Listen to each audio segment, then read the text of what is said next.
really honored to represent as a captain, especially. রংপুরের বিপক্ষে নিজেদের চতুর্থ ম্যাচ ও বিপিএল আসরের 11তম ম্যাচে আগামী 7ই জানুয়ারি দুপুর 1:30 মাঠে নামবে শাকিব খানের ঢাকা ক্যাপিটালস। এর আগে প্রথম ম্যাচেই রংপুরের বিপক্ষে লজ্জাজনকভাবে হেরেছিল ঢাকা। এরপর টানা 3 ম্যাচ হেরে ব্যাকফুটে ঢাকা ক্যাপিটালস।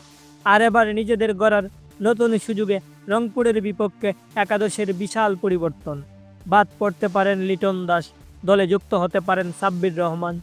প্রিয় দর্শক, আসবের বিস্তারিত জানুন পুরো ভিডিও জুড়ে। প্রথমেই ওপেনিংয়ে দেখা যাবে তানজিদ হাসান তামিমের সাথে স্টিফেনকে। তারপর ব্যাট হাতে মাঠে নামতে দেখা যাবে সাব্বির রহমানকে।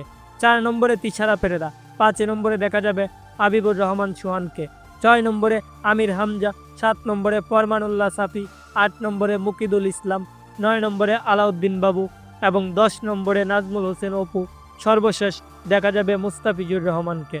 তো প্রিয় দর্শক, রংপুরের বিপক্ষে ঢাকা ক্যাপিটালসের এমন একাদশ আপনাদের কাছে কেমন লেগেছে তা অবশ্যই নিচে কমেন্ট করে জানাবেন।